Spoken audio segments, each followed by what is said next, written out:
Liquidated your mother's inheritance for our honeymoon resort. My new bride loves luxury." The text message glowed on my phone screen like a slap across the face.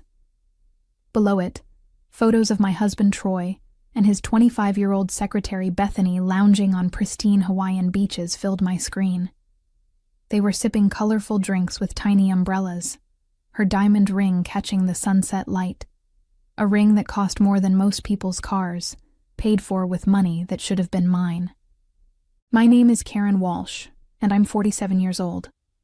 For 23 years, I believed I was married to a loving husband who supported my career as a cybersecurity specialist at Velwin Digital in Phoenix, Arizona. I had spent decades building firewalls, designing security protocols, and ironically, protecting companies from the very kind of digital theft my husband had just committed against me. The inheritance he mentioned so casually in his text wasn't just money. It was the last connection I had to my mother, who had passed away 6 months earlier after a long battle with cancer. I set my phone down with trembling hands, staring at the modest apartment I now called home after Troy had kicked me out of our house 3 weeks ago. He had served me divorce papers the same day he announced his engagement to Bethany, claiming I was too focused on work and emotionally unavailable. What he didn't mention was that he had been planning this betrayal for months, systematically transferring assets and liquidating accounts while I was consumed with caring for my dying mother. The irony wasn't lost on me that the man who had accused me of being cold and calculating had orchestrated the most calculated betrayal I could imagine. While I was holding my mother's hand in her final moments, Troy was apparently planning his new life, with a woman barely older than our daughter would have been, if we'd had children. The inheritance, nearly $200,000 that my mother had saved through a lifetime of careful budgeting, was supposed to help me rebuild after the divorce. Instead, it was funding Troy's romantic getaway with his new bride, a woman who giggled at his jokes and called him daddy in a way that made my skin crawl. As I scrolled through more photos of their tropical paradise, something dark and determined settled in my chest. Troy thought he was clever, thought his basic understanding of banking and legal loopholes made him untouchable. But he had forgotten one crucial detail about his soon-to-be ex-wife. I didn't just work in cybersecurity. I was one of the best in the business. And unlike him, I actually understood how money moved in the digital age, how accounts could be traced, and more importantly, how they could be manipulated. He had made the mistake of underestimating me, and that oversight was about to become very, very expensive for him. My relationship with Troy hadn't always been this toxic battlefield of betrayal and manipulation. We met in college when I was studying computer science, and he was pursuing business administration. Back then, he seemed charming and ambitious, talking about building a future together where we'd both be successful in our respective fields. He supported my decision to specialize in cybersecurity, even bragging to friends about having a tech genius for a girlfriend. The early years of our marriage were genuinely happy. Troy started his own consulting firm, Mitchell & Associates, while I climbed the ranks at various tech companies before landing my dream job at Velwin Digital. We complemented each other well, his people skills and my technical expertise. When clients needed both business strategy and digital security, we sometimes worked together, and those collaborations felt like the best parts of our partnership. But somewhere along the way, Troy's attitude toward my success shifted. What had once been pride became resentment. He started making subtle comments about how I spent too much time playing with computers and not enough time being a real wife. When I received promotions or recognition for my work, he'd find ways to diminish the achievement, suggesting I only succeeded because companies needed to fill diversity quotas or because my male colleagues wanted to sleep with me. The warning signs were there, but I was too busy to notice them fully. When my mother was diagnosed with cancer last year, Troy seemed supportive at first. He encouraged me to take time off to care for her, even offering to handle our finances while I was distracted. I was grateful for his help and didn't question why he was suddenly so interested in managing our bank accounts and investment portfolios. During my mother's final months, I noticed Troy working late more frequently, claiming he had new clients who demanded evening meetings. He started paying more attention to his appearance, buying expensive clothes and hitting the gym religiously. When I asked about it, he said he needed to look professional for potential investors. I trusted him completely, never suspecting that his new investor meetings were actually dates with Bethany. The most painful part wasn't even the affair. It was realizing how meticulously he had planned my downfall. While I was grieving and vulnerable, he was consulting lawyers, moving money, and preparing for a life that didn't include me. He had used my mother's illness as cover for his theft, knowing I was too emotionally drained to monitor our finances carefully. Now, sitting in my small apartment with evidence of his Hawaiian honeymoon filling my phone, I felt something I hadn't experienced in months: clarity. The fog of grief and shock was lifting, replaced by the sharp focus that had made me successful in my career. Troy thought he had outmaneuvered me, but he had made a crucial error. He had forgotten that behind every great cybersecurity specialist was someone who understood exactly how to exploit weaknesses in systems and people. His arrogance and greed had created vulnerabilities I was uniquely qualified to exploit.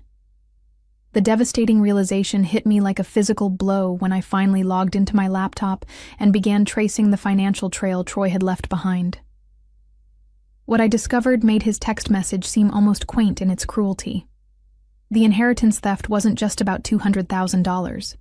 It was part of a much larger, systematic looting of everything we had built together over 2 decades. Using my cybersecurity skills, I tracked the movement of funds across multiple accounts, each transfer timed precisely to coincide with my mother's medical appointments or overnight hospital stays.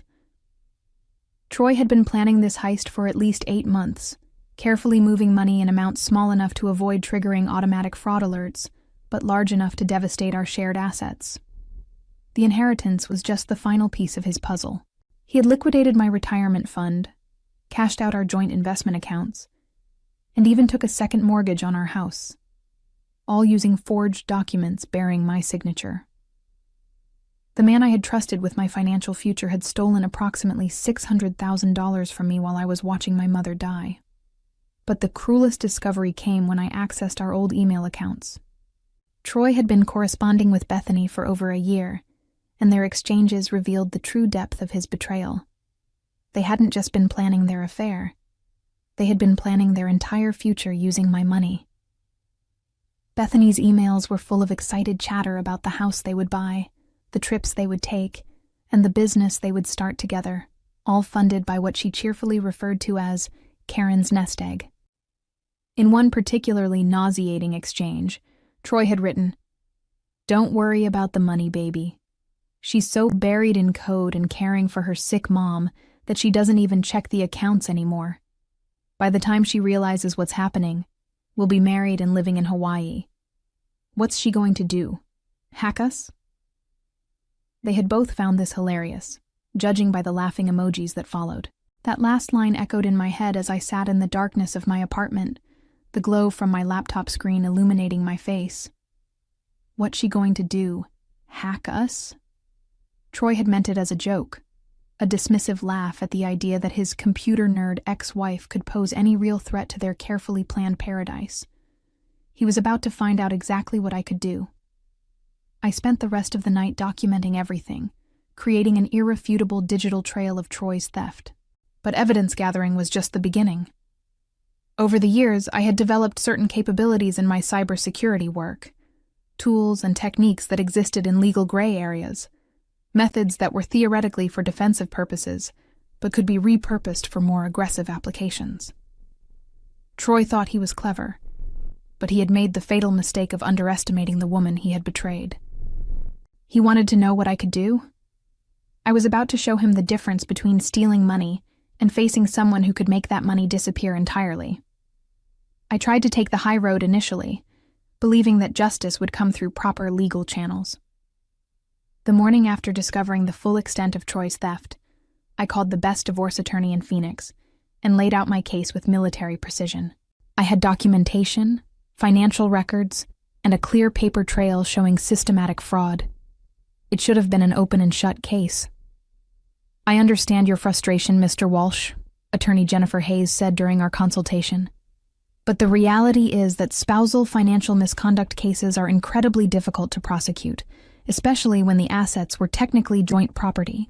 Joint property that he moved without my knowledge or consent while I was caring for my dying mother, I replied, my voice tight with controlled anger. Proving that level of deception will require extensive litigation, and even then, recovery is complicated when the funds have been spent overseas. We're looking at years of legal battles with no guarantee of success. The consultation fee alone was $500, and she estimated the total legal costs could reach $50,000 or more.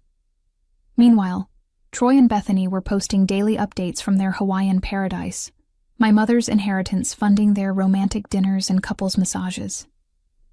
Desperate for alternatives, I filed a police report for theft, but Detective Rodriguez was equally discouraging. Look, Mrs. Walsh, I sympathize with your situation, but technically, your husband had legal access to these accounts. The district attorney won't pursue charges in what appears to be a civil matter. Civil matter? I repeated incredulously. He forged my signature on loan documents. Can you prove the signatures were forged? Because his lawyer will argue you gave him permission to handle finances while you were dealing with family issues. That evening, I called my brother Michael in Seattle, hoping for emotional support if nothing else. Instead, I got another devastating blow. Karen, I don't know how to tell you this, he said, his voice heavy with reluctance. Troy called me yesterday. He said you've been having some kind of breakdown since Mom died, that you've been making wild accusations about money. He seemed really worried about you. The manipulation was breathtaking in its scope. Troy wasn't just stealing my money. He was stealing my credibility, painting me as an unstable woman, having a grief-induced psychotic break. By the time I could prove the theft, my reputation would be destroyed, and his narrative would be firmly established. Michael, you know me. Do I sound unstable to you? I asked, fighting to keep my voice steady. You sound angry, he admitted. Look, maybe you should focus on healing instead of fighting. Troy said he'd be willing to work out some kind of settlement if you stopped pursuing legal action. A settlement? Troy wanted to negotiate returning a fraction of what he stole in exchange for my silence and compliance. The audacity was staggering, but also enlightening. He was worried enough about legal exposure to preemptively discredit me with my own family. That night, I received another text from Troy. Saw you filed a police report. That was unnecessary drama, Karen. I'm willing to discuss a reasonable settlement when we get back from our honeymoon. No need to make this uglier than it needs to be. Attached was another photo of him and Bethany at an expensive restaurant, her engagement ring sparkling in the candlelight as they shared what looked like $1,000 meal. The casual dismissal of my grief and outrage as unnecessary drama was the final straw. I stared at that photo for a long time, studying their faces. They looked so confident, so secure in their victory. Troy's expression held a hint of smug satisfaction, as if he were savoring not just the expensive wine, but the knowledge that he had completely outmaneuvered his ex-wife. He thought he had won. He thought his careful planning and legal maneuvering had made him untouchable. But Troy had forgotten that I wasn't just some abandoned wife crying into her tissues. I was a cybersecurity specialist with 25 years of experience in digital warfare. And if the legal system wouldn't give me justice, I would create my own. The breakthrough came when I was analyzing Troy's digital footprint more carefully, searching for any vulnerability I could exploit. What I discovered made me realize that my husband's arrogance extended far beyond his personal betrayal. He had been running his business with the same reckless disregard for security that he'd shown in stealing from me. Mitchell & Associates wasn't just Troy's consulting firm. It was a carefully constructed house of cards, built on fraudulent practices that would make my inheritance theft look like petty larceny. Using techniques I'd developed for penetration testing at Velwyn Digital, I gained access to his business servers and uncovered a systematic pattern of client fraud spanning nearly 5 years. Troy had been double-billing clients, creating fake expenses for projects that didn't exist, and most damaging of all, selling confidential client information to their competitors. The financial records showed millions of dollars in illicit revenue, all carefully hidden through shell companies and offshore accounts. The inheritance money wasn't funding a romantic honeymoon. It was helping to hide evidence of massive corporate fraud. But the most shocking discovery was that Bethany wasn't just his secretary and mistress. She was his partner in crime. Email chains showed her actively participating in the fraudulent schemes, forging documents, and coordinating with overseas contacts to launder money. Their Hawaiian honeymoon was actually a business trip to finalize the transfer of stolen funds to accounts in countries with strict banking privacy laws. As I dug deeper, I realized that Troy's betrayal of me was part of a larger exit strategy. He had been planning to disappear with Bethany and their stolen millions, leaving behind a trail of devastated clients and a wife who would be legally responsible for any business debts or criminal liability. My name was still on several of his business documents as the emergency contact and partial guarantor. The scope of their criminal enterprise was breathtaking, but it also presented an opportunity I hadn't expected. If I could expose their fraud to the right authorities, I wouldn't just recover my inheritance, I could destroy them completely. However, there was a problem. The evidence I'd gathered was obtained through methods that weren't exactly legal. Any prosecutor would throw out my findings due to how I'd acquired them, and I could face criminal charges for unauthorized computer access. I needed a way to expose their crimes without revealing my own illegal investigation. That's when I remembered the virus.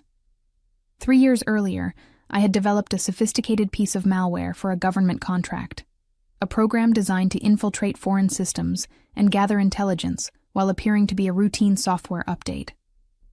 The project had been classified, and I'd been required to turn over all copies to federal authorities. But I had kept one backup copy on an encrypted drive, telling myself it was for academic research purposes.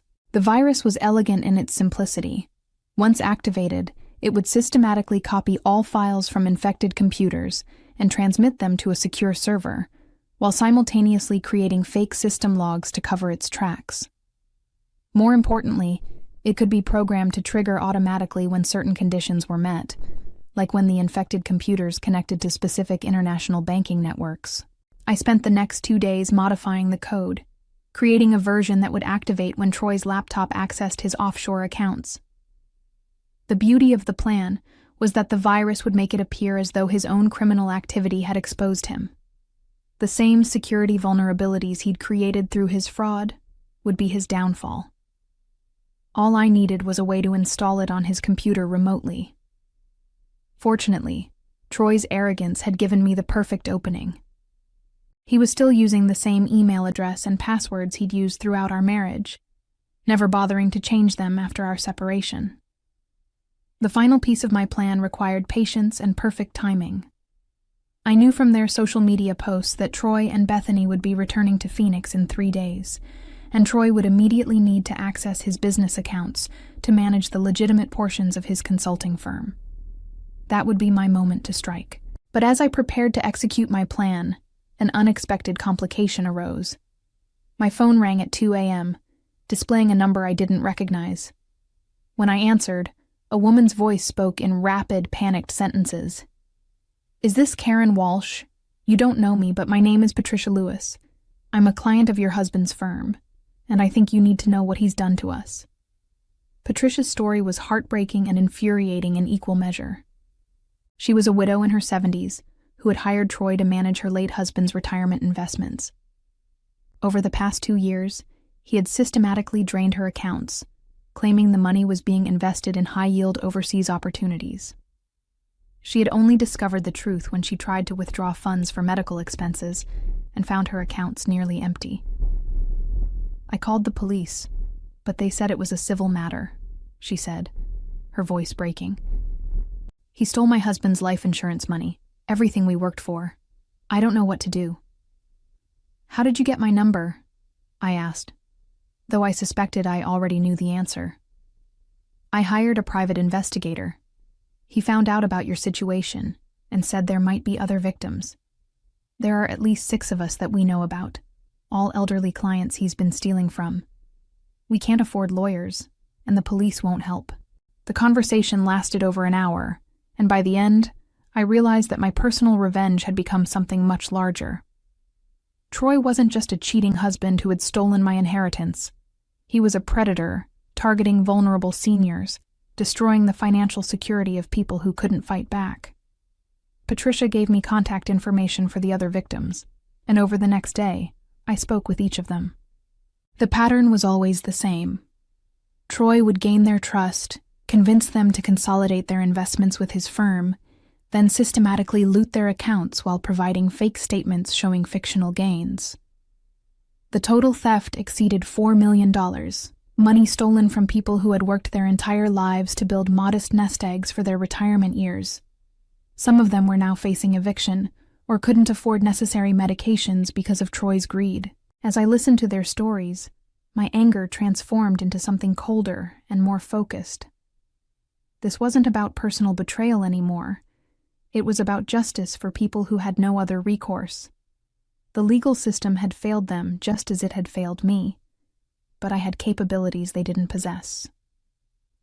I modified my virus one final time, programming it not just to expose Troy's crimes, but to systematically reverse his fraudulent transactions.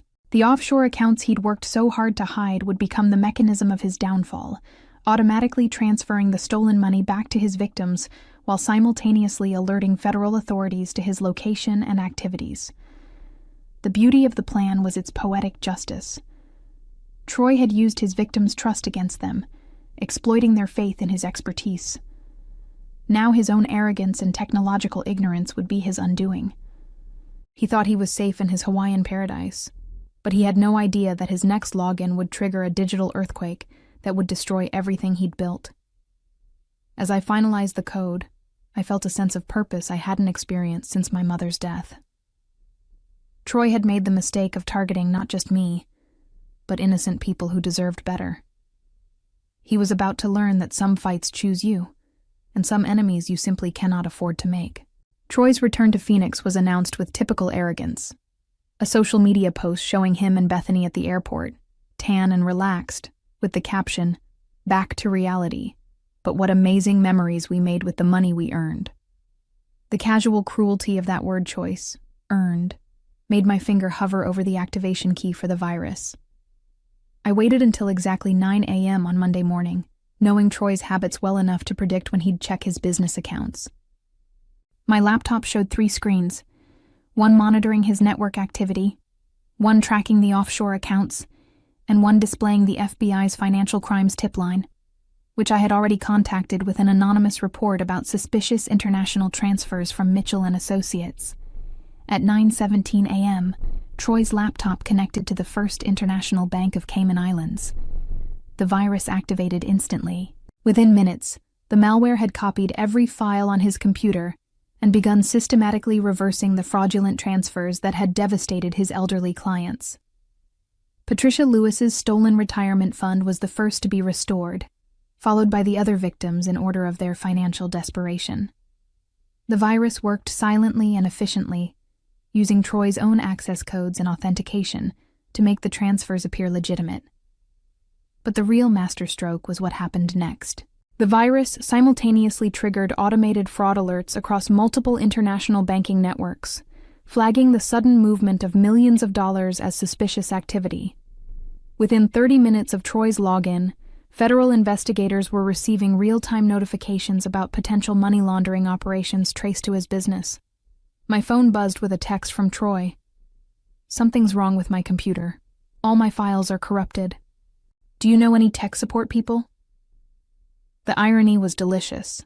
He was asking his cybersecurity expert ex-wife to help him fix the very system I had just compromised.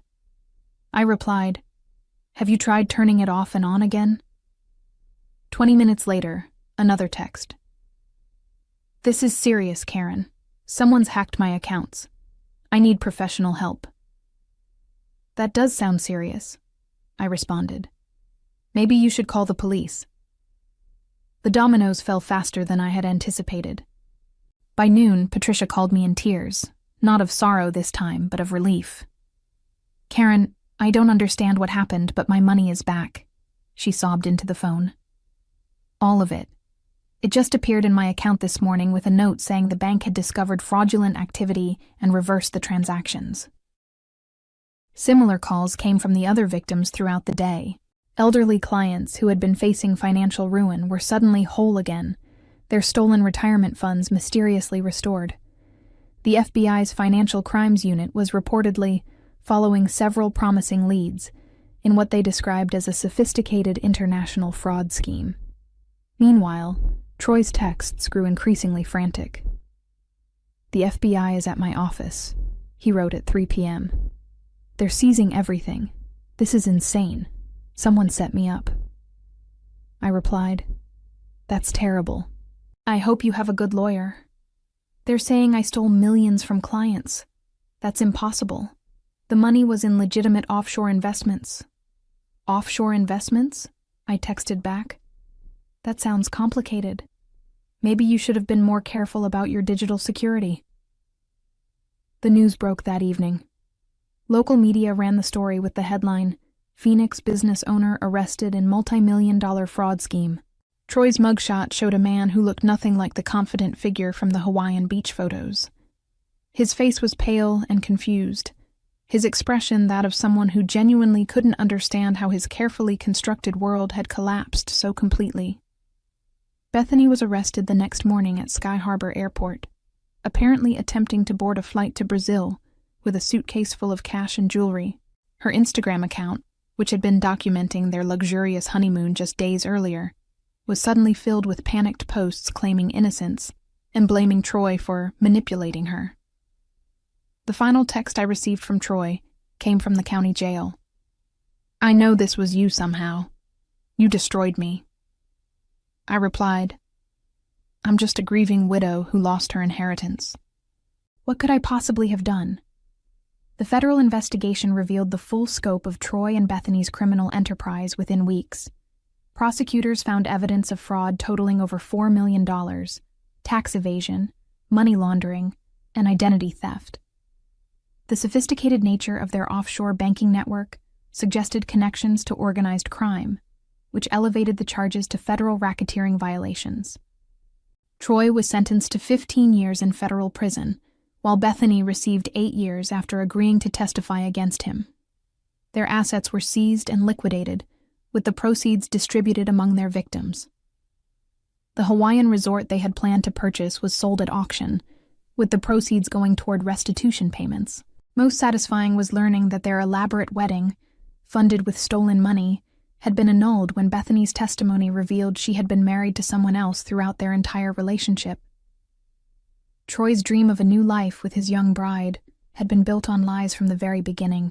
As I sat in my small apartment 1 year later, now financially secure with my inheritance restored and additional compensation from the victims' fund, I reflected on the strange justice of it all.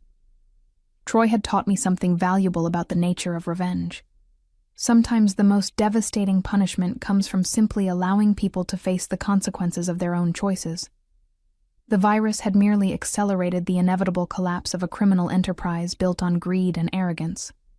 My mother would have been proud to know her inheritance had ultimately helped restore the retirement savings of 6 elderly victims, and that her daughter had found a way to transform personal betrayal into a force for justice.